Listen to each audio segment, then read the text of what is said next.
Bonsoir, bienvenue dans After Sunday, l'émission qui débriefe le MotoGP. On va passer 1 heure ensemble pour parler évidemment du Grand Prix qui s'est tenu hier sur la piste de Portimao. Il y aura plein de choses à dire. Nous retrouverons Michel Turcot et Thomas Morcellino qui sont toujours au Portugal, donc on les a en visio ce soir, encore une fois. Bonsoir Michel, bonsoir Thomas, ça va ? Salut, ouais, tout va bien, tout va bien. Et puis en plateau, eh bien, on a l'immense plaisir de recevoir Damien Saulnier, le team manager du Suzuki Yoshimura Motul, champion du monde d'endurance. Bonsoir tout le monde. Bonsoir Damien. Et puis Pascal Tomec pour Motul, parce que vous êtes partenaire de Suzuki, notamment en endurance, mais pas que. Bonsoir à tous. Voilà.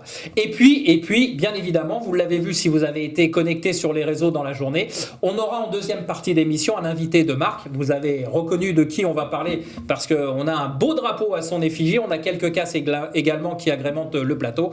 On aura l'immense privilège de recevoir Johan Zarco. Allez, on rentre tout de suite dans le vif du sujet avec le débrief de Michel Turcot.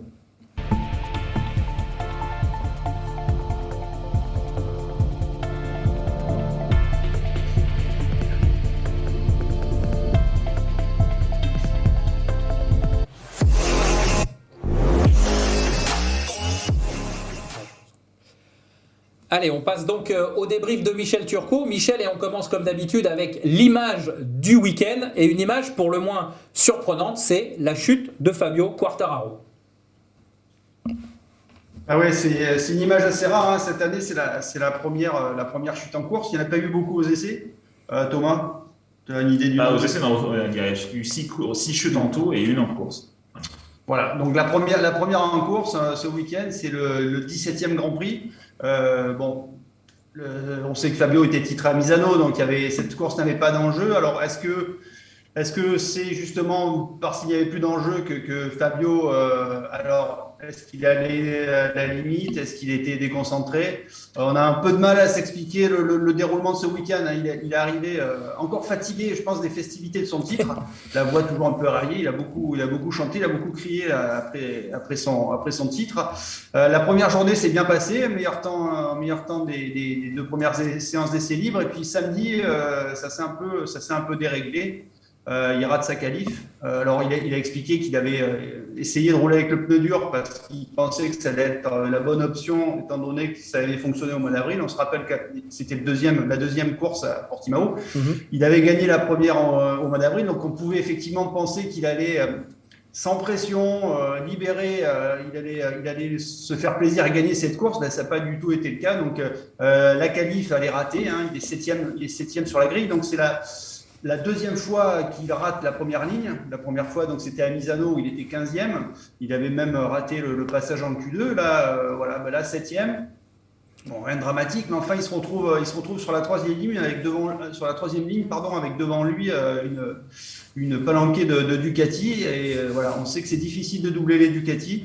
Et c'est exactement ce qu'il redoutait, ce qui s'est passé en course. Il est resté bloqué derrière Jorge Martin et il n'a pas réussi à doubler, il s'est agacé et puis il est tombé au 21e tour. Donc voilà, alors est-ce que ne serait-ce pas un mal pour un bien? C'est la question que Eric Mahé soulevait un petit peu à l'arrivée de la course en disant que c'est finalement, ça rappelle qu'aujourd'hui le niveau est vraiment super relevé en MotoGP. On a encore vu, Thomas peut nous le dire, c'était hyper serré en qualif, Thomas.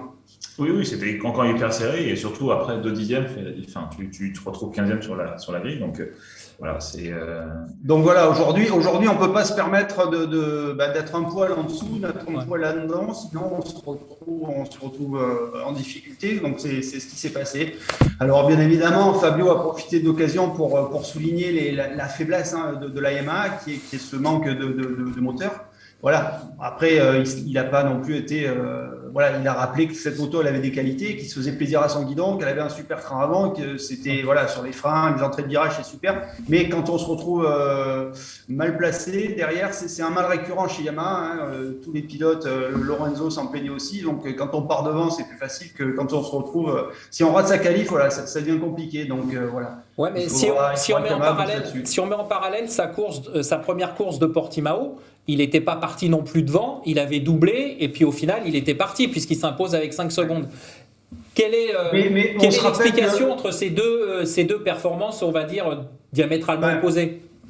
Alors, bon, au mois d'avril, c'est la troisième course de la saison, donc bon, pas tout le monde est prêt, hein. Le niveau d'aujourd'hui n'est pas le même que celui du début de saison. On sait que les Ducati ont progressé, Bagnaia a énormément progressé. Et déjà, on se rappelle que la course du mois d'avril, il était loin sur la grille, il a fait une super remontée, Pecco. Alors qu'il avait fait la pole à l'origine, mais son tour avait été annulé à cause du drapeau jaune, je crois. Oui, c'est ça. Donc, enfin, il était aussi performant. Et après, voilà, je pense aussi qu'il y avait il y a eu forcément un peu de relâchement de la part de Fabio. Dans ses réponses aux questions des journalistes, dans son attitude, on sentait un petit peu, il était moins concerné. Un petit peu de relâchement, ouais.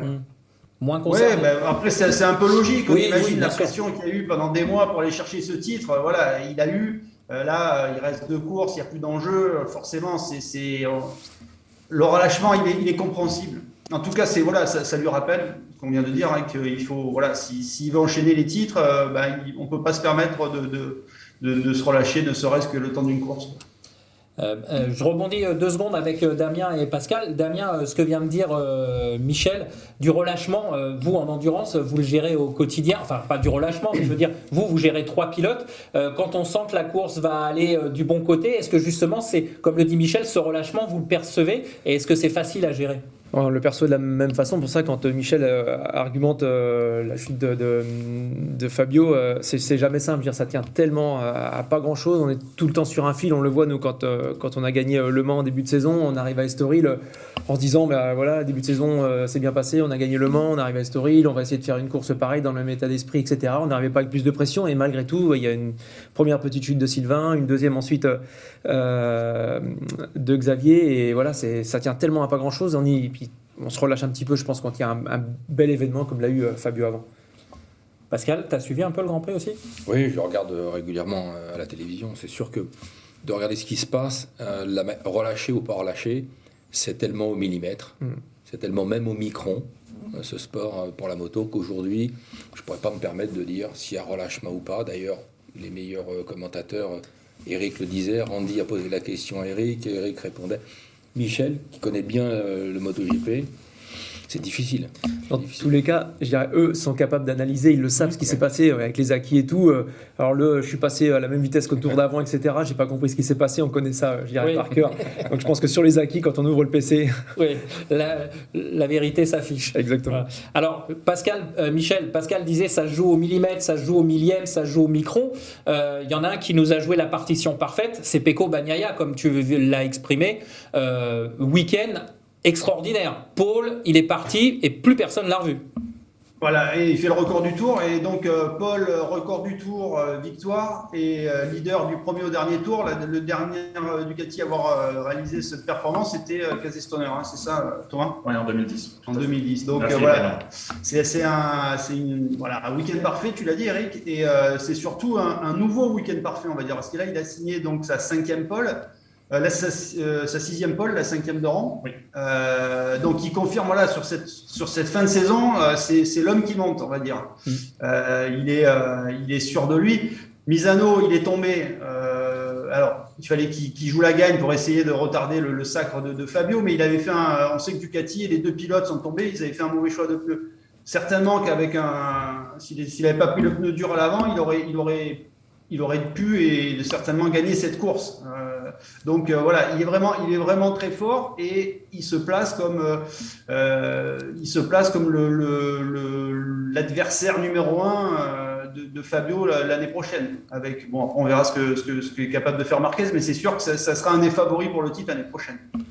Alors, cette performance de Bagnaia, c'est aussi accumulé à la bonne place de Miller. C'est un nouveau titre constructeur pour Ducati. Thomas me contredira peut-être. C'est le 3e, c'est ça, hein, Thomas, pour Ducati ? C'est ça. Ouais, c'est ça, avec 2007 et puis l'année dernière. L'année dernière, les circonstances étaient un peu différentes parce que Yamaha, je le rappelle, avait été déclassé de certaines courses au classement constructeur à cause du problème avec les valves, les soupapes. Mais du coup, mais voilà, c'est le 2e d'affilée. Et le 3e. Alors justement, tu parles de donc la victoire Pecco, le podium de Miller, mais il y a aussi les deux places d'honneur des deux pilotes Pramac, de Jorge Martin et de Johan Zarco. Ouais, ça Donc fait voilà, quatre Ducati. les Ducati sont là, sont performantes, et c'est vrai que cette année, le petit constructeur, il le mérite largement. Hein, c'est la marque qui a gagné avec 3 pilotes. Et Johan n'est pas passé loin d'obtenir la sienne. Donc, c'est vraiment la machine qui gagne avec plusieurs, enfin voilà, qui est performante à la fois partout et à la fois avec plusieurs pilotes. C'est exactement ce qui n'était pas cette moto. Donc, ça, c'est un succès à mettre au crédit d'Alligna, quoi. La Ducati, elle a vraiment été transformée sur ces dernières années. Est-ce que tu penses que toi qui étais dans le paddock hier, qui était aussi à Misano, il va y avoir quand même un sentiment d'inachevé avec justement le titre qu'ils auraient certainement pu et dû contester à Fabio jusqu'au bout? Est-ce qu'il n'y a pas cette frustration quand même chez eux? Bon, la frustration, après, voilà, ils sont beaux joueurs. Fabio, il a fait la saison parfaite, quoi. C'était lui le plus régulier, ça a été le seul à être performant du début à la fin. Donc voilà, Fabio mérite largement son titre. Et pourtant, sans lui, on l'a dit, hein, Yamaha sera en grande difficulté. D'ailleurs, la seule course qui ne termine pas, la meilleure performance de Yamaha hier, c'est Valentino Rossi qui termine 13e. C'est le plus mauvais résultat de Yamaha depuis 1995. Donc voilà. Ouais. Encore une fois, même si quand je dis ça, je sais que certains s'arrachent les cheveux, mais c'est sans Fabio aujourd'hui, Yamaha est nulle part. Alors c'est peut-être dû au choix des autres pilotes, mais quoi qu'il en soit, voilà, tout repose cette année, tout a reposé sur Fabio. Ce qui n'était pas le cas chez Ducati. Ouais, ce qui est presque amusant, on va dire, c'est que si on compare les trajectoires Yamaha-Ducati, on pourrait presque dire que en fait ça s'est inversé. Avant, tout le monde courait après la Yamaha parce qu'on savait on se disait la Yamaha c'est celle qui va me convenir le mieux, qui va faire les résultats. Regarde Johan quand il arrive chez Tech 3, ça marche. Tosland avant lui, Edwards avant lui, etc. Tout le monde sur la gamme était content, ça gagnait partout. Et la Ducati, on disait qu'il y avait Stoner qui savait la faire marcher. Et là aujourd'hui c'est l'inverse. Ben, disons que D'Alligna a réussi à améliorer les points faibles de cette moto sans anéantir son point fort, quoi. Alors que chez Yamaha, voilà, il y a toujours des qualités de châssis, on les connaît, mais par contre, voilà, ce déficit qu'il y a en moteur et qui pénalise les pilotes quand ils se retrouvent en bagarre avec des motos plus rapides. Et voilà, pour l'instant, les Japonais, ils ont du mal à y arriver. Donc, on sait que c'est leur objectif pour cet hiver. Il y a eu déjà des tests à Misano où Fabio a essayé un nouveau châssis. Alors il n'y avait pas de nouveau moteur, il y avait un nouveau châssis qui était là qui doit permettre justement l'installation de ce nouveau moteur à l'intérieur pour avoir une boîte à air plus grande. Donc le châssis a donné satisfaction, il a conservé les qualités de l'ancien. Donc on va voir maintenant avec un moteur plus performant à l'intérieur ce que ça donne. Est-ce que la moto reste aussi bien équilibrée ou est-ce qu'il va falloir la peaufiner, quoi. Alors, on parlait de Ducati, mais on va continuer d'en parler. Et puis là, ça fera plaisir à Pascal parce qu'il est partenaire. C'est Pramac qui fait coup double à Portimao avec le titre de meilleur team indépendant et surtout le titre de premier pilote indépendant pour Johan. Donc, c'est pas son premier titre de meilleur pilote indépendant, mais ça compte quand même. Bien sûr. Et il a dit, hein, c'est pas. Après avoir bagarré pour la première place sur toute la première moitié de saison, c'est vrai qu'il rêvait de mieux. En même temps, pour avoir discuté avec Francesco Guidotti, team manager là, ce week-end, c'était pas envisageable de jouer le titre. Encore une fois, le team Pramac, c'est un team satellite. Il n'y aura jamais le même nombre d'ingénieurs, le même investissement qui sera fait, quoi. Donc, faut pas rêver. Une équipe indépendante, elle va pas être championne du monde. Donc, voilà, peut-être que Johan, on discutera de ça avec lui tout à l'heure, mais voilà, il s'était fixé des objectifs un peu peut-être démesurés. Voilà, aujourd'hui, les meilleurs pilotes indépendants, ce qu'il avait été lors de ses 2 premières saisons en MotoGP en 2017 et 2018 avec Tech 3 et Yamaha. Donc voilà. En tout cas, ça fait 2 5e places qu'il enchaîne après une série de contre-performances. Donc ça veut dire qu'il est en train de se reconstruire, de se reprendre après une période un peu compliquée. Et ça, c'est bon signe parce que voilà, on sait que finir une saison sur des bonnes notes, ça permet de passer un hiver avec un état d'esprit positif et de préparer la saison suivante de belle manière. Pascal, je rebondis sur ce titre. Alors certes, c'est pas un titre de champion du monde, mais comment on peut, quand on est une marque partenaire du team Pramac comme Motul, on sait que vous êtes présent sur les Grands Prix également tout autour du circuit et pas qu'avec Pramac, comment on l'utilise, comment on le fructifie ce titre?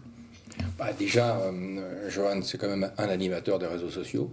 C'est clair qu'aujourd'hui, c'est pas les victoires qui vont animer les réseaux. On sait qu'il est très très présent. On attend tellement qu'il gagne une course et on attend tellement plus de lui. C'est facile pour Fabio, il est jeune. Quand il était sur un team satellite, ça gagne. Il arrive sur un team factory, ça gagne.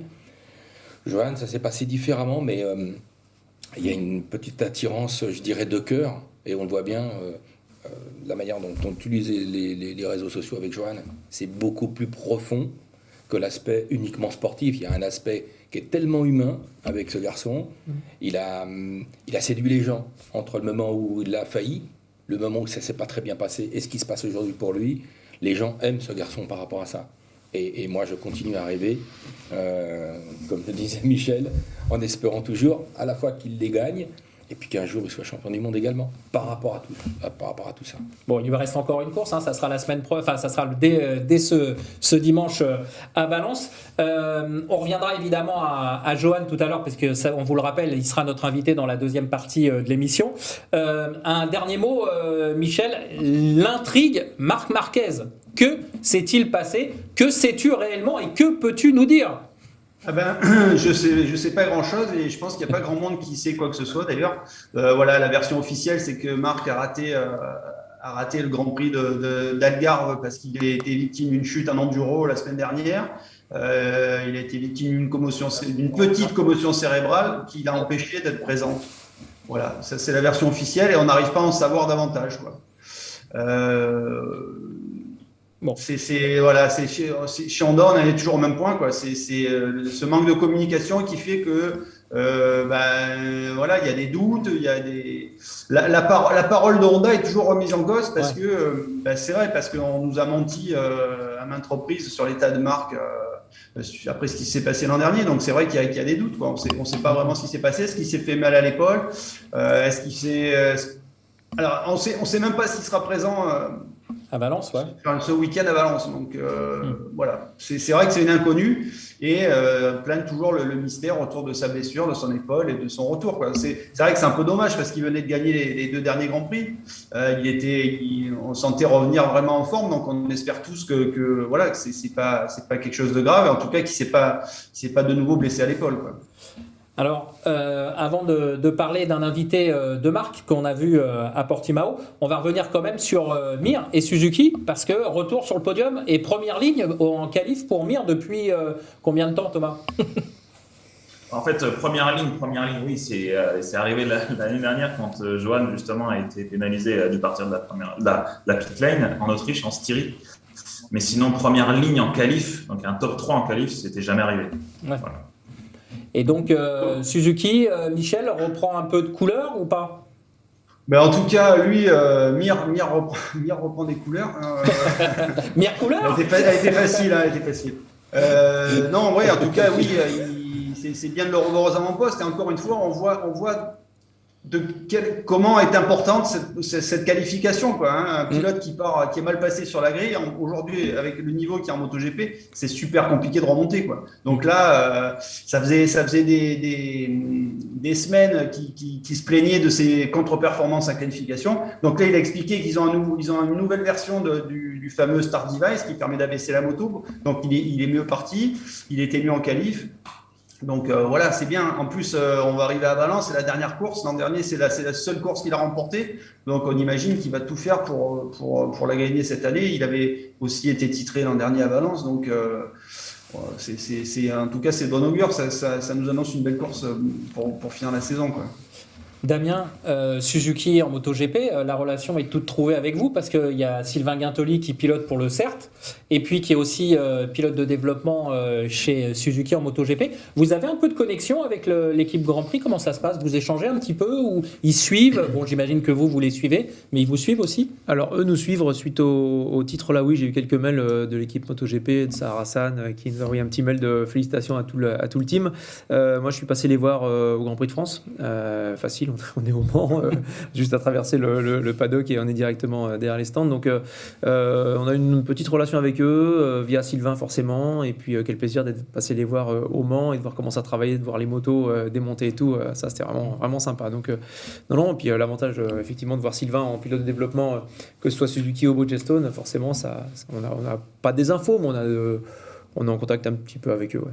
Il y a des idées à piocher. Quel est le plus impressionné par l'autre, entre guillemets? Est-ce que eux, ils sont quand même un peu impactés par ce que vous faites en endurance, parce que c'est quand même une discipline particulière? Est-ce qu'il y a des petits échanges comme ça? Non, mais ce qui est sympathique, c'est que Sahar Hassan était à la base du développement de la nouvelle GSX-R, qui lui est un des piliers de la Suzuki MotoGP. Donc on a toujours des échanges avec lui, et c'est un personnage qui est très sympa et quelle implication il a dans le monde du MotoGP, tout comme avec l'endurance, ma foi, parce qu'il était à la base du développement de cette moto. Et ce qui était sympathique, c'est quand Sylvain était venu rouler au Mans il y a 2 ans maintenant, sur une journée track days nous on avait organisé. C'était de s'envoyer des messages entre Sylvain et Sahar Hassan, parce qu'ils se connaissent bien forcément, ils travaillent ensemble sur le MotoGP. Ok, très bien Damien. Dernière petite info, donc Michel, la présence de Casey Stoner. Ça a fait plaisir. Qu'est-ce qu'il en est? Qu'est-ce qu'il fait de ces journées, le brave Australien? Pas grand-chose malheureusement. Hein. C'est vrai que ça a fait plaisir de le voir. Ça faisait plus de 3 ans qu'il n'avait pas mis les pieds sur un Grand Prix. Par contre, les nouvelles qu'il a données sont pas très sympas, quoi. Enfin, pas très drôles. Il a parlé de son état de santé. On se souvient il y a quelques temps là, il était victime d'une fatigue chronique. On se souvient d'ailleurs qu'en 2009, quand il était encore chez Ducati, il avait eu un gros coup de pompe pendant la saison. Il avait dû s'absenter pendant quasiment 2 mois. Alors on avait à ce moment-là, on avait parlé d'une intolérance au lactose. Enfin, mais visiblement ce problème est là. Il a toujours pas réglé, et les médecins visiblement ne comprennent pas trop ce qui lui arrive. Et là, il a passé 4 mois et il expliquait qu'il pouvait pas se lever. Enfin, il passait ses journées entre le canapé dans ce salon et son lit, quoi. Complètement épuisé, incapable. Il s'était mis à faire du VTT, et il a dû arrêter. Et là, il dit qu'il n'est jamais à 60%. Michel, je te coupe 2 secondes parce que Johan Zarco s'est connecté. Donc, Johan, on va juste l'accueillir pour le remercier déjà de nous avoir rejoints. Je ne sais pas s'il nous entend, Johan. Bonsoir, Johan. Je vous entends. Ah, parfait. Alors, par contre, je ne sais pas au niveau image. Éviter de t'éclairer un tout petit peu, Johan, parce que je crois que tu es un petit peu sombre. Je ne sais pas. Je ne sais pas comment tu apparais à l'écran, mais pour nous. Ah, voilà, c'est nickel. Merci beaucoup. Merci en tout cas, Johan, de nous avoir rejoints. On va finir un petit peu ce qu'on avait commencé et on revient très rapidement vers toi. OK ? Ouais, très bien, je suis là. Merci, Johan. Michel, je t'ai coupé, vas-y, continue pour... enfin voilà, il a expliqué qu'en fait, il est en gros à 60% de ses moyens physiques, en tout cas de ce qu'il était. Et voilà, donc sa vie, elle est pas très drôle, hein, il peut pas faire grand-chose. Donc c'est vrai que c'est un peu triste de voir un bonhomme comme lui aujourd'hui être victime de cette fatigue dont il trouve pas la solution, quoi. En tout cas, c'était sympa de le voir, et d'ailleurs, voilà, tout le monde était content d'avoir de ces nouvelles, quoi. Même si on sait qu'il a quitté le MotoGP en expliquant à tort et à travers que c'était un milieu pas sympa et qu'il n'en voulait plus, quoi. D'accord. Et puis il y a eu une photo très sympa avec Valentino Rossi et Andrea Dovizioso aussi. Donc les haches de guerre passées sont enterrées, bel et bien enterrées. Allez, on va passer tout de suite à Thomas pour l'instant stat.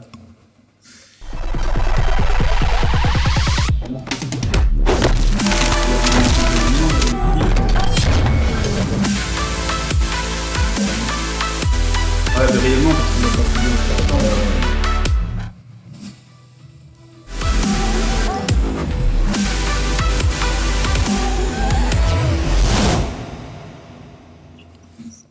Voilà, l'instant stat avec Thomas. Et Thomas, on va faire assez vite parce qu'on a à la fois Pascal, Damien et Johan qui nous attendent.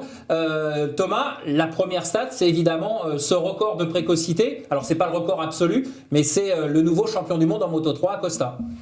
Exactement, Pedro Acosta qui a été titré hier, donc un peu, on peut se lancer sur le sujet avec un petit il a été sort, on va dire. Il a été aidé par Darin Binder, hein, qui a fait tomber le pauvre Foggia. Donc voilà, ça sera intéressant d'avoir l'avis de Johan d'ailleurs à la fois sur cette manœuvre, à la fois sur l'arrivée de Darin Binder et à la fois sur les nouvelles règles qu'on nous concocte avec un âge qui va être relevé. Donc moi, je suis très curieux d'avoir un peu l'avis de Johan là-dessus.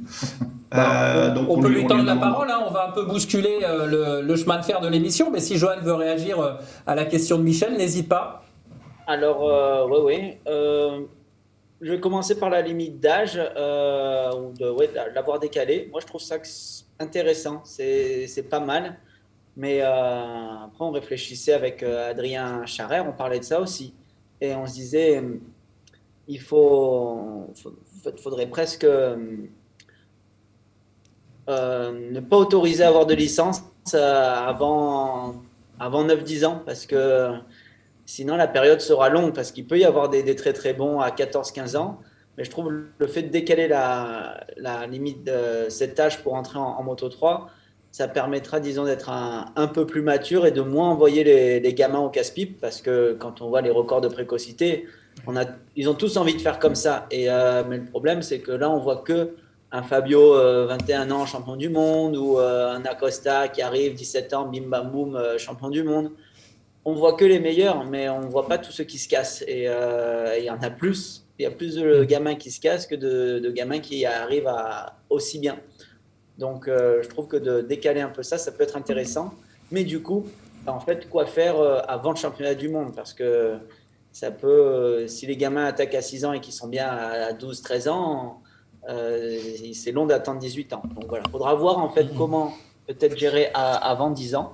Mais moi, je trouve que c'est intéressant pour favoriser un peu d'avoir du plomb dans la tête et de protéger son corps, quoi. Et Johan, je me permets de rebondir sur ce chapitre-là, parce que la Fédération française de motocyclisme a présenté un plan de relance justement pour la filière française, avec tout un tas de catégories. Et toi aussi, tu t'es joint à cette initiative en étant le parrain. C'est un peu par rapport à ça que tu nous expliques que, en fait, c'est pas plus mal d'attendre.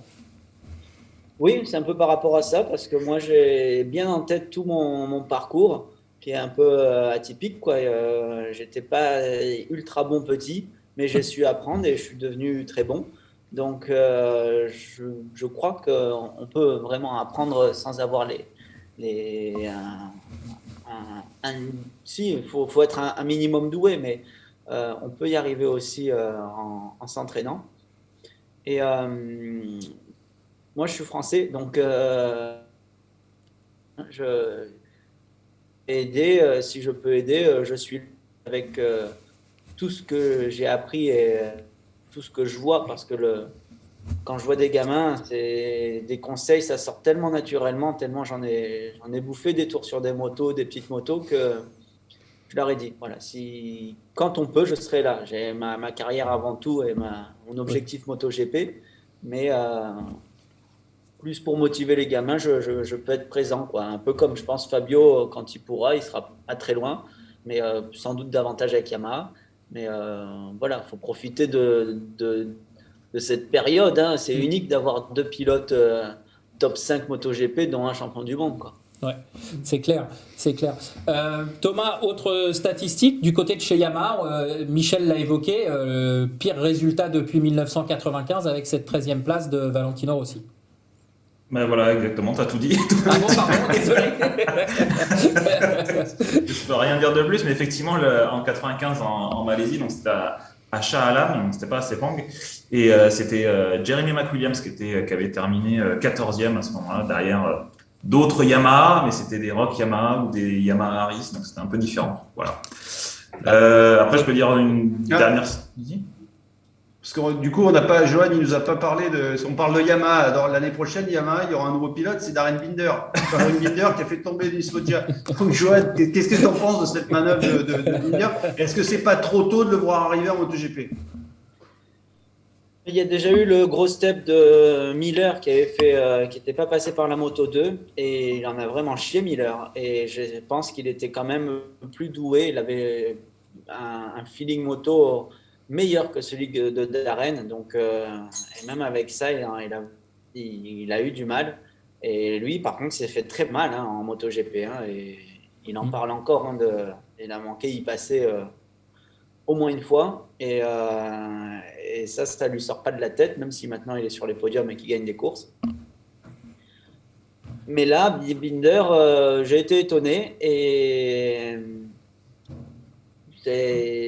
sur un côté comme ça le fait, parce qu'il y aura quand même, il y a trois fratries, hein, les Binder, les Marquez et les Espargaro. Donc ça, c'est un côté original, mais je pense que il aura des choses à apprendre et ça va être dur de prendre le rythme parce que ce qu'il fait en Moto 3 il a cette limite en Moto 3, mais parce qu'il est aussi, je pense, assez imposant physiquement, tout ça. Donc il n'a pas l'avantage en Moto 3, c'est sûr. Et en Moto 3, il peut y avoir un peu des surprises, un mec devant, des fois t'es derrière, mais je sais pas, j'ai peu de choses à dire. Son côté chien fou. Il aura du mal. Et son côté chien fou en MotoGP, je pense qu'il l'aura moins parce que il va vite se rendre compte que la moto a une inertie et il pourra pas tenter des choses comme ça. Et je pense qu'il n'aura pas le côté chien fou en MotoGP parce qu'il aura plus de difficultés déjà à simplement prendre un rythme normal. Alors, on va rebondir sur l'âge parce que Damien Saulnier, en endurance, finalement, la catégorie, elle se rajeunit, mais très doucement, comparativement à ce qui se passe notamment en MotoGP, etc. C'est plutôt des pilotes mûrs, on va dire, un peu à l'image de Johan. Pardon, Johan, mais c'est plutôt des trentenaires qui fonctionnent en endurance. Effectivement, la catégorie a du mal à se rajeunir. Je dirais qu'on se retrouve à retrouver maintenant des pilotes qui viennent du MotoGP, du Supersport, du Superbike, etc. Donc des pilotes qui ont déjà une grosse carrière de vitesse et qui, ma foi, viennent sur l'endurance. Alors à la fois, je dirais que c'est dur d'avoir de la jeunesse, mais par contre, ce qui est bien, c'est que ça valorise et ça remet en avant vraiment le côté endurance avec toute cette catégorie de pilotes qui a roulé à du top niveau et qu'on se retrouve à voir sur les championnats d'endurance. Donc nous, pour l'image de l'endurance et tout, retrouver des pilotes comme ça, je trouve que c'est vraiment une plus-value, c'est vraiment une valeur ajoutée à l'endurance, comme quoi l'endurance, elle est en train vraiment de se développer et on le voit avec tous les gens qui suivent sur les différents médias, papier, presse papier, télé, radio, etc. Donc moi je trouve que on a du mal à se rajeunir, mais il y a quand même une belle tranche de pilotes. Voilà. Thomas, pour terminer avec l'instant stat, et après on donnera la parole très vite à Michel, podium Ducati aussi, il y a un chiffre rond. Alors, chiffre rond, effectivement, c'est le 200e podium. C'est Bagnaia qui a le 200e podium de Ducati en Grand Prix, de façon générale. Donc, c'est-à-dire qu'il y a eu des podiums en 125 par Ducati il y a très longtemps. Mais là où je voulais juste faire un petit rebond par rapport à ce que disait Michel au début de l'émission, en fait, c'est que là, ce week-end, Ducati a battu le record du nombre de podiums en une saison. Donc, ils sont passés à 21. Le précédent record a été fixé à 19. Mais surtout, c'est avec 5 pilotes différents. Donc, les deux Pramac, les deux officiels et Bastianini. Et je voulais juste faire une parallèle avec Yamaha, où en fait Yamaha a 13 podiums cette saison, 10 uniquement avec Fabio, et après si on prend juste Viñales qui en a 2 et Morbidelli qui en a 1. Donc c'est juste pour montrer que Ducati, c'était juste pour rebondir sur ce que tu disais tout à l'heure, c'est que Ducati a une moto qui peut s'adapter à plein de pilotes différents. Mais là, cette saison pour Yamaha, ça a été un peu plus compliqué. Voilà. Michel, tu voulais rajouter quelque chose avant de conclure ? Non, je voulais poser une question à Johan, moi, parce qu'on parlait d'endurance, on vient de parler de Ducati. Johan, il y a Bagnaia qui a déclaré qu'il aimerait bien un jour faire les 8 heures de Suzuka et qu'il aimerait bien que Daligna lui prépare une panigale pour ça. Ça te brancherait, toi, de partager le bilan avec lui ? Ouais, carrément. D'ailleurs, quand ça parlait d'endurance, j'aurais presque pu prendre la parole en disant oui, c'est des pilotes plus âgés, c'est dur d'avoir des pilotes plus jeunes. Mais à la fois, il faut un peu ce côté, disons, cette expérience pour pas aller se vouloir tout mettre au maximum et chuter. Alors que des fois, tu roules une petite seconde moins vite, mais tu fais tout ton relais d'une heure, tu arrives plus loin que de chuter, quoi. Et c'est pour ça qu'à 20 ans, c'est dur à contrôler, ça. Et par contre, oui, Suzuka avec Bagnaia. Le top niveau, connexion instable. si on veut plus de pilotes de haut niveau, il faudrait presque que la Dorna reprenne le championnat endurance, et comme ça, il peut mettre ses pilotes à tout moment. Comme ça, les constructeurs seront moins timides à imposer leurs pilotes dans une catégorie d'endurance. Mais le MotoGP prend tellement d'énergie que c'est difficilement envisageable. Mais Suzuka, ouais, carrément. Moi, je serais plus quand même Boldor. Mais direct 24 heures, quoi. Voilà.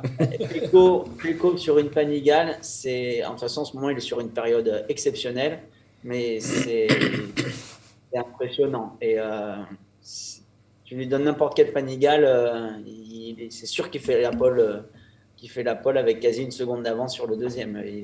Il va trop vite en ce moment. Donc, il y aurait moyen de faire quelque chose de joli. C'est vrai, c'est des motos sur lesquelles vous vous entraînez en plus, ou vous avez roulé à Miller, Miller, oui, ça ferait une belle équipe. Zarco, Miller, Banaya. Les autres vont pas venir, hein, Damien. Banaya, ça aurait été le plus timide, tu vois, en caractère, même si c'est irrégulier maintenant. Nous, on est chaud. Bon, on va justement clôturer cet instant stat un peu particulier, hein, Thomas, et on va tout de suite passer au Sunday Race Recap spécial titre de champion du monde avec Damien Saulnier et le Suzuki Yoshimura Motul Team.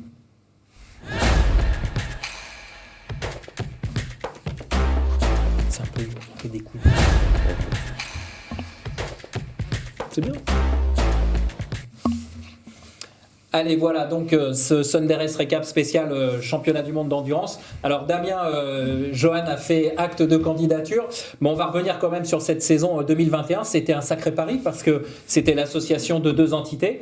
Et puis finalement, le titre s'est mis en place très rapidement avec justement, on le disait, la course des 24 heures du Mans, une entame parfaite. Comment... Avec le recul maintenant, avec un peu plus d'un mois maintenant suite à la dernière épreuve, comment vous avez analysé cette saison ? Effectivement, le début de saison, on avait une certaine pression quand même sur les épaules avec toute l'équipe, avec ce rapprochement, cette fusion de Yoshimura avec le CERT. Il y avait cette vraie volonté de Yoshimura de s'impliquer sur le championnat du monde d'endurance. Yoshimura n'avait jamais été officiellement champion du monde en endurance, a gagné les 8 heures de Suzuka, a été plusieurs fois champion du monde comme équipementier avec le CERT, je crois 15 reprises, mais n'avait jamais été champion du monde avec le nom Yoshimura, ma foi CERT Motul. Donc quand l'accord a été signé et trouvé signé en début d'année, quelle pression on avait de voir arriver l'équipe Yoshimura, Yoe et les trois autres ingénieurs, et de passer la moto des couleurs bleues aux couleurs rouge et noir. Donc ma foi, il y avait un gros challenge, et puis qui a plutôt bien débuté avec la victoire au Mans. Là, on s'était préparé, quand même à essayer de faire un podium, faire une belle place. Et puis l'endurance, ma foi, c'est une aventure qui dure beaucoup d'heures, plusieurs courses, etc. Donc gagner le Mans déjà à la maison, équipe du Mans, Mansell, gagner, c'est un moment quand même qui restera gravé longtemps, même si on n'avait pas le public, monter sur la plus haute marche du circuit, sur le podium qui surplombe la ligne droite des stands, quel moment magique. Et puis après, Estoril, c'était un peu plus compliqué, une petite glissade de Sylvain, la cabriole de Xavier avec la Tati Team, où je m'en excuse encore une fois, mais on pouvait pas gérer. Donc là, on était un petit peu loin, et quelle déception suite à Estoril. Et puis après, la victoire du Bol d'Or, où là, moment magique également, c'est un peu comme le Mans, une course qui est longue, c'est éprouvant. Johan, prépare-toi, parce que les courses d'endurance, comme le disait Sylvain, il savait que c'était dur, mais les 2 tours de pendule, ma foi, c'est vraiment très dur. Donc la victoire au Bol d'Or, et puis après le final à Most, un circuit qu'on découvrait tous, hormis quelques pilotes et quelques équipes qui avaient déjà roulé sur ce circuit, mais ma foi, on n'était pas mécontents d'aller là-bas. Belle course, finir sur le podium, c'était un beau final, et puis le titre en poche pour rentrer au Mans, donc moment magique. Maintenant j'aimerais qu'on savoure tranquillement, et comme le disait toujours Dominique Mélian, le moment de joie, ça dure 5 minutes, et puis après, il faut le savourer. Là, c'est ce qu'on fait, on le savoure. Pascal, en tant que partenaire du team de Damien, qu'est-ce qui est le plus important pour Motul ? C'est les victoires, par exemple, sur les 2 gros événements forts de l'endurance, c'est-à-dire les 24 heures du Mans et le Bol d'Or, ou c'est malgré tout le titre de champion du monde, ou c'est le partenariat justement avec Johan Zarco, comme on le disait tout à l'heure, qui par sa personnalité peut peut-être ouvrir d'autres champs de communication ? Pour un marchand d'huile, c'est ça qu'on va s'appeler. Ce qui est important, c'est qu'effectivement, on soit avec les plus beaux teams, avec les plus beaux pilotes et avec les plus belles victoires. C'est le moment où on en voit le plus. Et c'est le moment où on peut parler le plus de nous. En dehors de ça, c'est difficile de rentrer dans la partie technique, parce que les gens, souvent, n'y connaissent pas grand-chose, et c'est tellement compliqué à savoir comment fonctionne un lubrifiant. Nous, on a un accord avec Suzuki depuis plus de 40 ans.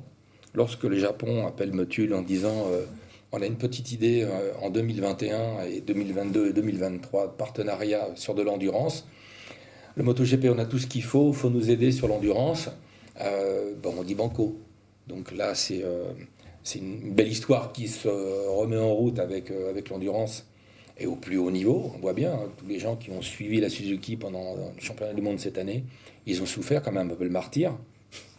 Et puis je dirais que les accords avec Pramac, on a des accords d'une grosse entreprise, avec une entreprise un petit peu plus petite que la nôtre, et puis on développe, et puis développer avec tout ce que peut faire la marque Ducati avec Pramac et avec Johan, pour nous, sur la diffusion de l'image de la marque et son développement, c'est du pain béni. Techniquement, entre les produits que vous fournissez au CERT et les produits qu'utilise l'équipe de Johan, il y a une différence ? Si vous prenez une MotoGP, déjà la boîte de vitesse et l'embrayage donc, sont séparés. Sur une MotoGP, vous pouvez atteindre entre 22 et 24 000 tours minute. Sur une moto d'endurance, plutôt entre 16 et 18 000 tours minute. Ça vous fait du 100 mètres à la seconde pour le piston. Les technologies sont très travaillées sur l'endurance parce qu'il y a la boîte de vitesse, l'embrayage et le moteur. On sait qu'aujourd'hui, les phénomènes d'oxydation en endurance, sur un tour, vous avez plus de 70% de la moto qui est en pleine charge. Quand ce moteur est en pleine charge, c'est là où il avale le plus de choses difficiles à gérer.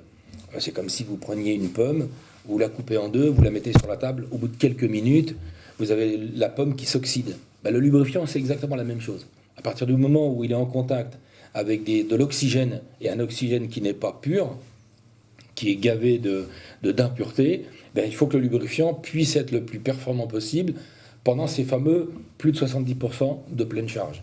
Donc il faut absolument que ce film d'huile soit, je dirais, quasiment et même incisaillable.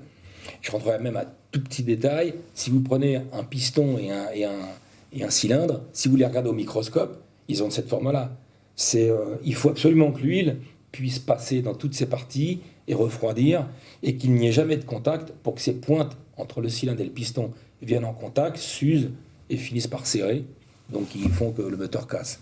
On a pu voir en endurance tous les moteurs un peu trop préparés, un peu trop performants, même avec la meilleure huile du monde, pourraient se retrouver dans des difficultés mécaniques, et on a pu le constater, que ce soit au Mans comme au Boulder. À un moment, l'endurance a cette particularité, elle doit jauger la partie mécanique de la difficulté de tenir cette mécanique pendant 24 heures. Et par rapport à la MotoGP ? La MotoGP, on est sur du sprint. On est sur du sprint, on est sur des huiles qui sont complètement différentes, avec des grades. Je discutais avec un ingénieur la semaine dernière, on est sur du 0,15, 0,18, c'est des viscosités qu'on ne connaît pas sur des motos conventionnelles et traditionnelles. Donc chaque constructeur a je dirais, des exemples. Yamaha, ça va être une 10W40, et c'est sûr que une chaussure qui 44, elle n'est pas adaptée pour une Ducati qui est plutôt sur une viscosité différente. Donc chaque mécanique a une incidence, et là la technique du lubrifiant, elle devient primordiale pour que ça dure jusqu'au bout. Pas un constructeur ne veut avoir sa moto sur le bord de la route. Encore moins en MotoGP. Ouais, encore moins. On va, entre guillemets, clôturer cette partie endurance, mais on va continuer à discuter, à échanger tous ensemble. On va passer maintenant à notre invité, on va le formaliser, notre invité. Donc on va retrouver tout de suite Johan Zarco, c'est l'invité d'After Sunday.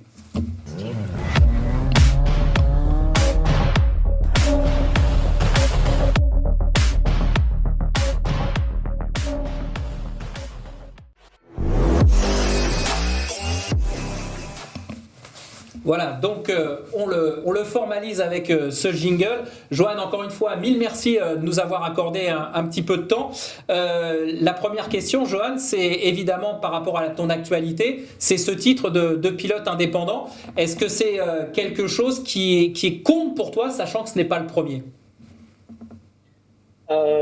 Oui, ça reste important parce que cette année, il l'a dit tout à l'heure Michel, il y avait moyen de penser au titre, de rêver au titre. Donc clairement, on ne pense pas à ce titre de meilleur indépendant parce que le titre mondial, c'est tellement plus haut. Mais quand on sort de pas mal de courses galères et d'un seul coup qu'on essaie de retrouver du positif, on se dit, mine de rien, c'est quand même ça de prix. Et c'est toujours un signe que la saison, elle n'est pas mauvaise. Il y a une période mauvaise, mais sur la totalité de la saison, même être encore en mesure de jouer cette 4e place, c'est beau parce que c'est mieux que l'objectif que finalement j'annonçais en début d'année. Concrètement, il reste Valence. On se rappelle que Valence n'était pas passé très très loin de la victoire avec ce diable de Dani Pedrosa.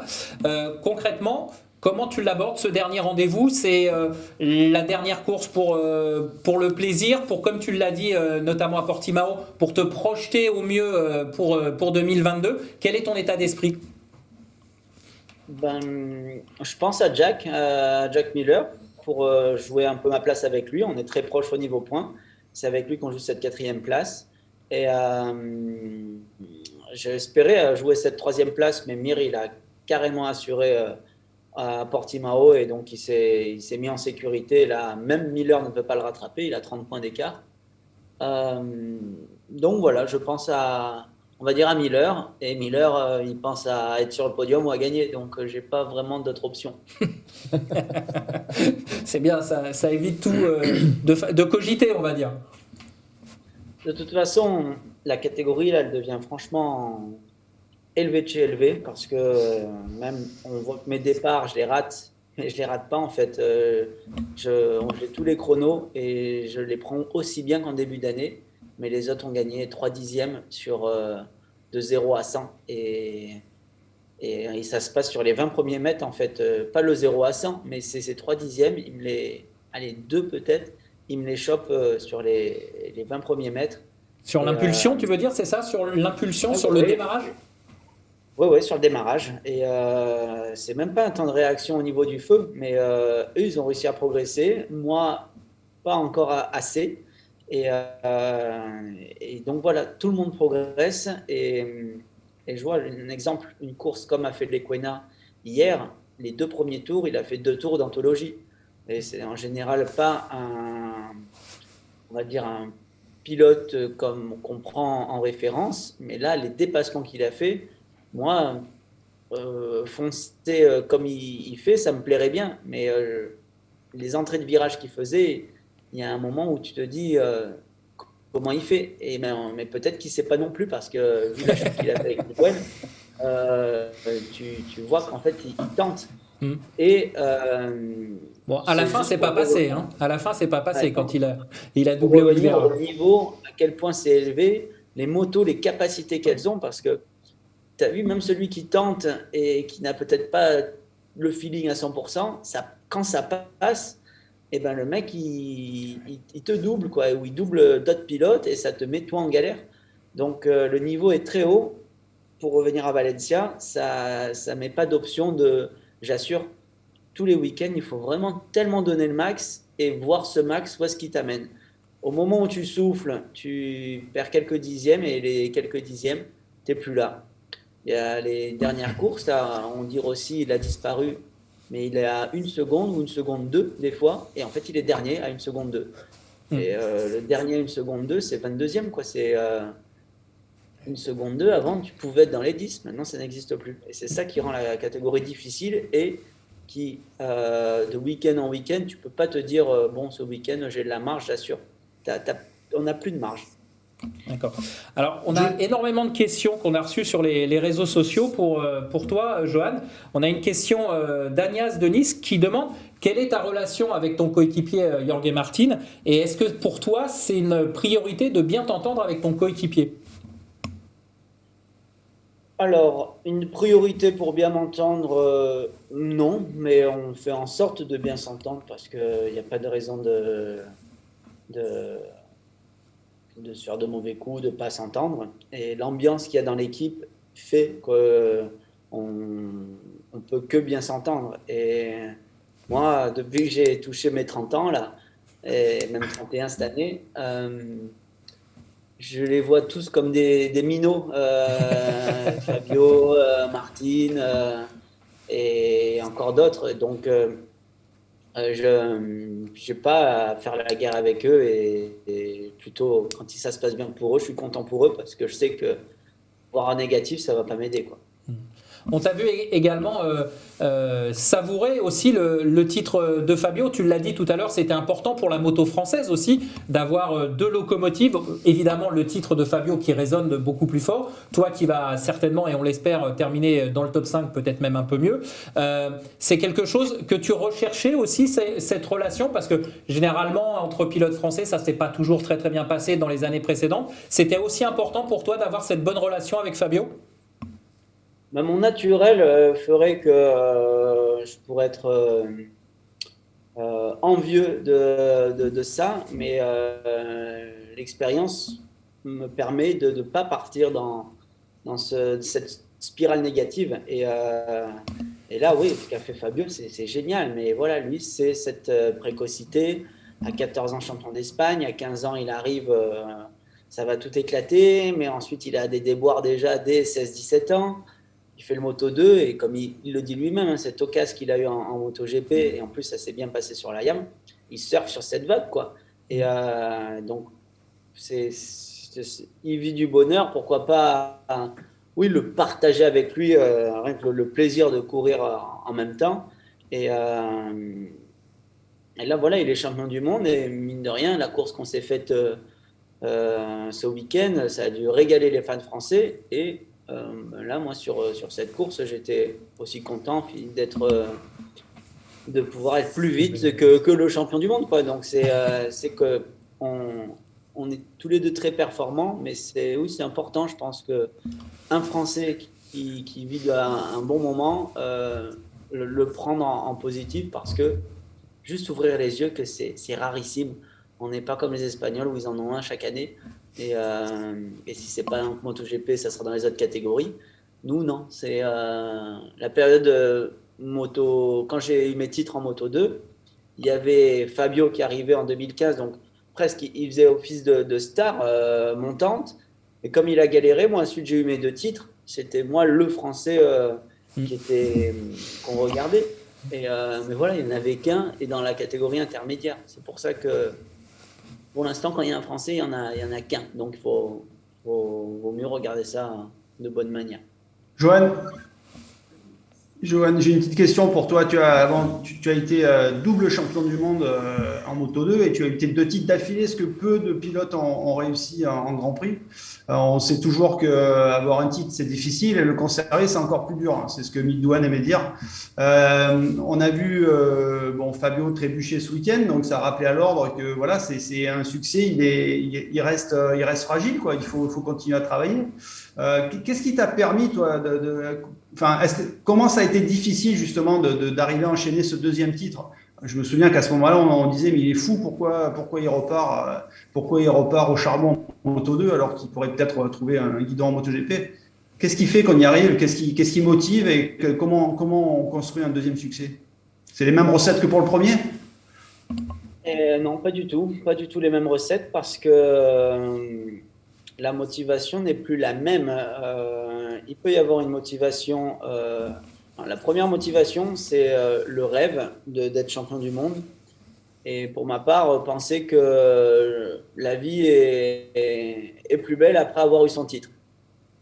Et quand tu te rends compte que, bon, oui, la vie, elle est bien, mais nous, c'était pas un titre MotoGP, donc niveau financièrement, on était plus confortable, mais ça assure pas ton avenir jusqu'à ta mort, quoi. Ça assure à peine l'année suivante ou 2 années suivantes, tu vois. Donc c'est pas non plus l'extra confort financier. Et tu as déjà atteint ton rêve et tu vois qu'en fait, t'es pas plus important. Dans le petit monde moto, oui, on te reconnaît, mais qu'est-ce que ça change? Et du coup, tu attaques ton autre année en te disant oui, tu veux être champion du monde, mais bon, tu sais que finalement, ça ne va pas changer le monde. Donc, tu cherches en fait d'autres motivations. Et c'est là où j'ai un peu plus appris à à rouler pour me régaler, quoi. Et moi, une fois que j'ai eu mon premier titre, j'ai commencé à me libérer parce que voilà, quand je voulais que la vie soit mieux, c'était aussi pour toute la famille Felon qui avait sacrifié sa vie pour moi. Et quand j'ai vu que Laurent n'arrivait pas assez, il restait toujours tendu, même après un premier titre mondial, là j'ai commencé à rouler pour moi et à me dire va prendre ton plaisir parce que de toute façon le bonheur, moi maintenant je prends tout comme du bonheur et les personnes autour de moi ne veulent pas le faire. Et c'est là où j'ai réussi à grandir et il y avait donc ce côté mental. Et ensuite, l'aspect simplement performance, tu te dis, tu as la même moto, c'est la même catégorie, tu as la même équipe, tu n'as plus qu'à. Et là, tu te rends compte que non, et finalement, le plus qu'à, ça ne suffit pas, il faut changer des choses. Et ça m'a beaucoup appris à me dire, en fait, les choses, tu peux faut aller les chercher, quoi. Elles ne te viennent pas toutes seules comme ça. Et j'ai changé des choses à la fois mentales, mais même techniques sur la moto pour choper mon deuxième titre. Et c'est ça ça m'a ouvert l'esprit. C'est ça qui m'a permis d'attaquer en 2017 d'une manière extraordinaire parce que j'avais ouvert mon cerveau de belle manière, quoi. Damien, sur ce que dit Johan, vous souscrivez parce que l'année prochaine, vous allez remettre le couvert. Complètement. Mais moi, Johan, à t'écouter, c'est tellement sympa à t'écouter sur ce que tu peux dire, les arguments que tu as, la façon dont tu vois les choses, la course et tout, par rapport à Fabio et tout. Moi, franchement, vous nous avez fait rêver toute l'année, vous avez fait un super job tous les deux. Et quand j'écoute ce que tu dis, effectivement, ramener à ce que ça amène, les titres et tout. Moi, comme je dis souvent, quand on parle des 2 titres d'endurance qu'on a eu ces deux années avec toute l'équipe, qui est formidable, mais à la fois, ça reste du sport, on sauve pas des vies et tout. Et quand je t'entends, j'ai un peu les mêmes arguments dans un autre domaine, sûrement pas à ton niveau, etc. Mais c'est vraiment chouette, vous avez fait rêver pour toute la jeunesse là, qui nous suit, qui nous écoute et tout. Je trouve que c'est vraiment formateur et qu'est-ce que c'est bon de vous écouter et d'entendre ce que tu dis. Merci. On a d'autres questions, Johan, assez rapidement. Une question de Julien de Nancy. Quel sera ton meilleur souvenir sur cette saison 2021 ? Espérons Valencia. On te le souhaite très sincèrement. On a une autre question de Marc de Mulhouse qui te demande plus exactement, est-ce que tu espères encore piloter une Ducati officielle ou est-ce que tu te sens vraiment bien chez Pramac ? Bonne question. Moi,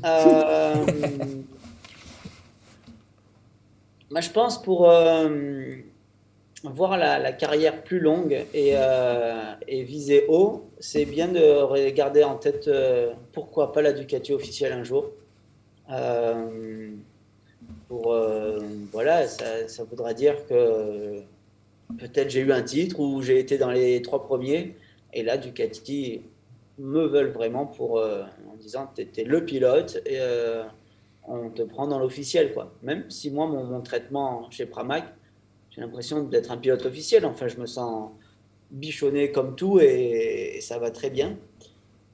Mais oui, je pense que c'est bien, il faut le garder en tête parce que ça permet, disons, de ne pas se ramollir et de viser haut, quoi. Comme, on va dire, cette année, hein, tu vises le titre et les miettes, c'est premier indépendant et sans doute un top 5. Et c'est des belles miettes quand même. C'est des bonnes miettes quand même, non ? C'est ce que j'allais dire, ouais. Exactement. C'est pour ça que on ne va pas viser... continuer à penser que Ducati ait besoin de moi et pas seulement chez Pramac. Dans le team officiel, ça sera vraiment un signe de garçon et pilote solide, quoi. Est-ce qu'avec l'arrivée des autres Ducati la saison prochaine avec le team de Valentino Rossi, est-ce qu'il y a quand même un petit peu d'inquiétude justement par rapport au traitement ? Est-ce que Ducati va pouvoir toujours assurer, comme tu le disais, ton traitement, tu t'es bien traité, etc.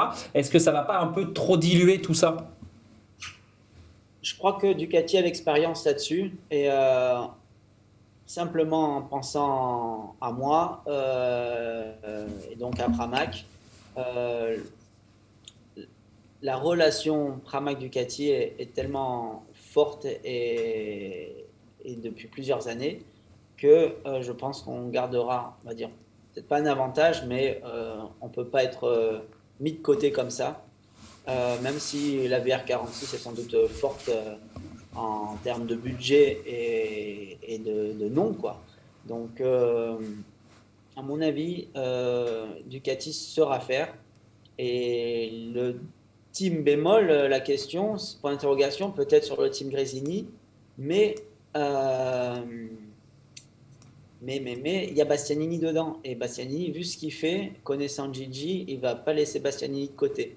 Donc, il peut y avoir franchement au moins une bonne moto dans cette équipe-là. Et la VR46, selon le budget, il y aura 2 bonnes motos. Mais Pramac, tout est déjà signé. Et nous, c'est des motos officielles, quoi. Donc, c'est un challenge, mais maintenant, comme tout prend bien son rythme, c'est faisable. À mon avis, on peut s'inquiéter, c'est bien de se poser la question, mais je crois que c'est quelque chose de possible.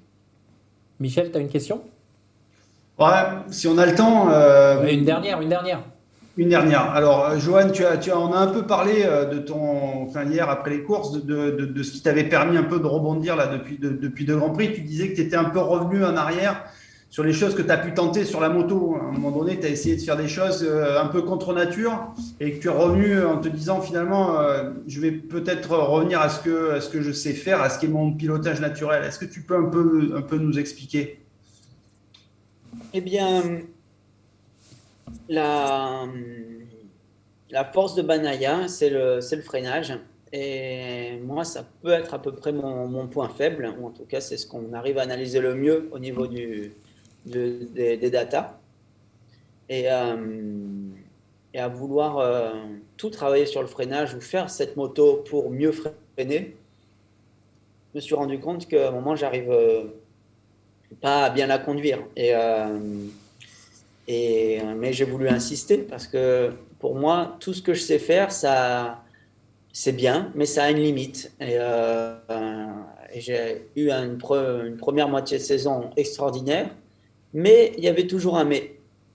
Et comme j'ai voulu passer le cap, un peu comme l'a fait Banaya, lui, c'était pas, on va dire, le manque de vitesse, mais un peu le manque de constance, où il partait, il faisait une erreur, ou s'il était dans le groupe, il n'arrivait pas à s'en sortir. En fait, la solution, c'est je pars devant et c'est plus simple. Et moi, ça, je rêve d'avoir ce rythme-là. Et comme j'étais bon en course ou bon à chaque essai, mais je sentais qu'il me manquait un peu d'aisance, j'ai voulu passer ce cap et à me dire habitue-toi à autre chose et tente-le même à l'entraînement en supermotard, hein, je travaille dessus. Mais je vois qu'à un moment donné, donc j'ai ouvert de nouvelles portes, mais c'est dur d'avoir un naturel à 100% dans quelque chose de nouveau. Parce que comme ça va tellement vite et qu'on n'a pas le temps finalement de prendre le temps, eh bien, quand il faut performer, je me raccroche à ce que je sais faire. Mais là, finalement, même ce que je savais faire, je ne savais plus très bien le faire puisque je le mixais avec quelque chose de nouveau. Et là, ça commence à aller mieux, mais je ne fais pas que ce que je sais faire. Enfin, c'est très délicat à expliquer, mais oui, on va dire je suis parti à vouloir travailler beaucoup sur le train avant pour progresser sur les zones de freinage. Et finalement, pour moi, ce n'était pas une moto qui était facile à mener. Et même au freinage, je n'arrivais pas à gagner du temps parce que comme je ne la faisais pas bien tourner, je n'arrivais pas à risquer de gagner du temps au freinage parce que sinon, je m'écartais tout le temps. Et voilà, je parle de choses, c'est en dixième finalement que ça se parle et des fois en centième. Je me suis accroché, mais on a vu que j'hésitais trop en course, alors que là, même la niaque en course, de redoubler, ça revient parce que là, on a passé un cap ce week-end où ça m'a confirmé que je suis hypersensible en réglage, que c'est un défaut, mais ça peut être une qualité. Et c'était une qualité en Moto 2.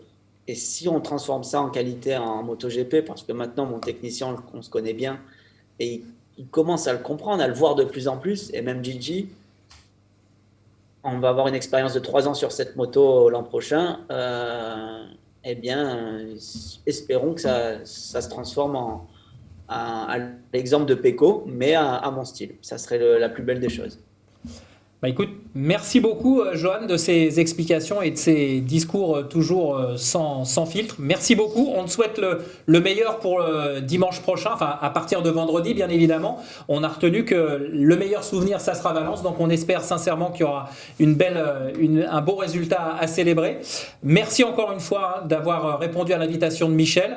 Michel et Thomas, merci à vous. On se retrouve la semaine prochaine pour un nouveau débrief. Ça sera le dernier de la saison en principe.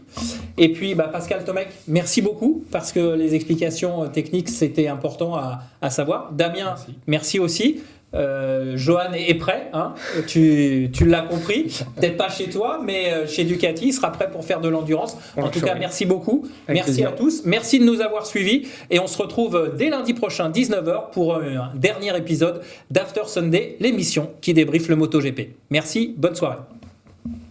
Salut.